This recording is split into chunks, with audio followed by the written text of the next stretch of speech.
കണ്ണു തുറന്ന് എണീറ്റപ്പോൾ തന്നെ ഇന്നാണല്ലോ ഡിസംബർ 8 എന്നുള്ള ഓർമ്മയാണ് വന്നത്. എനിക്ക് സത്യത്തിൽ PT ആഗ്രഹിക്കുന്നത് പോലെ തന്നെ ഇതിന് പിന്നിൽ പ്രവർത്തിച്ച എല്ലാവരും ശിക്ഷിക്കപ്പെടണം എന്നുള്ളത് തന്നെയാണ് എൻ്റെ ആഗ്രഹം.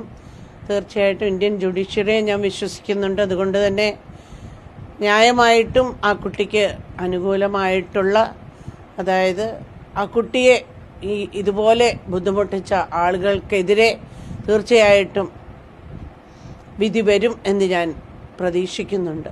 അന്നത്തെ ദിവസം തൊട്ട് ഓർക്കുകയാണെങ്കിൽ PT അന്ന് അസ്വസ്ഥനായിരുന്നത് സ്വന്തം മകൾക്കൊരു അപകടം സംഭവിച്ചു കഴിഞ്ഞാൽ എത്രമാത്രം വിഷമം ഉണ്ടാവുമോ, ഒരു പിതാവിൻ്റെ വേദനയോടെ PT അന്ന് രാത്രി ഉറങ്ങിയിട്ടില്ല എന്നുള്ളത് കൃത്യം ഓർക്കുകയാണ്. മാത്രമല്ല ആ കുട്ടിക്ക് പ്രചോദനം കൊടുത്ത് നിർബന്ധമായിട്ടും നാളെകളിൽ ഒരാൾക്കും ഇതുപോലുള്ളൊരു അനുഭവം ഉണ്ടാവാൻ പാടില്ല.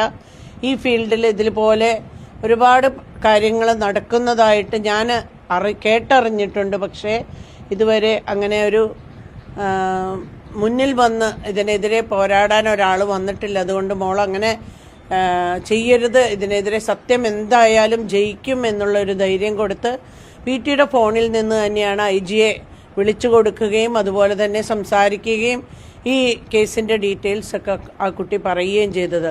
പങ്കിടുമ്പോഴൊക്കെ ഉറപ്പായിട്ട് സത്യം പുറത്തു വരും എന്നുള്ള PTയുടെ വിശ്വാസം തന്നെയാണ്. അതിനുശേഷം മൊഴി കൊടുക്കുമ്പോഴാണെങ്കിൽ PT 3 ദിവസങ്ങളിലായിട്ട് ഇവിടെ പോയി മൊഴി കൊടുക്കാനൊക്കെ പോയിട്ടുണ്ടായിരുന്നു. സമ്മർദ്ദങ്ങളൊക്കെ ഉണ്ടായിരുന്നു, ഇല്ലയെന്ന് ഞാൻ പറയുകയില്ല. ഒരുപക്ഷെ PTയോടുള്ള സ്നേഹം കൊണ്ട് PT ഒരപകടത്തിൽ പെടണ്ട എന്നോ അല്ലെങ്കിൽ PT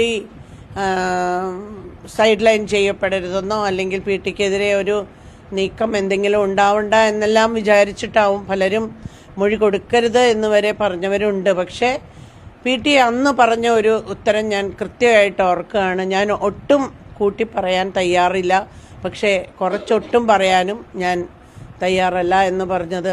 കൂട്ടി പറയാതിരിക്കുകയും കുറച്ച് പറയാതിരിക്കുകയും ആക്ച്വലായിട്ടുള്ളത് എന്ത് നടന്നാലും അത് ഞാൻ പറഞ്ഞിരിക്കും, എനിക്ക് അറിവുള്ളതെല്ലാം പറഞ്ഞിരിക്കുമെന്ന് PT മൊഴി കൊടുക്കുമ്പോൾ തന്നെ അത് നിയമസഭയല്ല, ഇത് പ്രസംഗിക്കേണ്ട സ്ഥലമല്ല എന്നൊക്കെ ക്രോസ് വിസ്താരത്തിനിടയ്ക്ക് സംസാരിച്ചിരുന്നു എന്ന് PTയെ സംസാരിപ്പിക്കാതിരിക്കാനുള്ള ശ്രമം നടന്നിരുന്നു എന്നുള്ളതൊക്കെ എനിക്കറിയാം. ഏറ്റവും പുതിയ വാർത്തകളും വിശേഷങ്ങളും വിരൽ തുമ്പിലറിയാൻ Zee മലയാളം ന്യൂസ് എല്ലാ ഡിജിറ്റൽ പ്ലാറ്റ്ഫോമുകളിലും ലഭ്യം.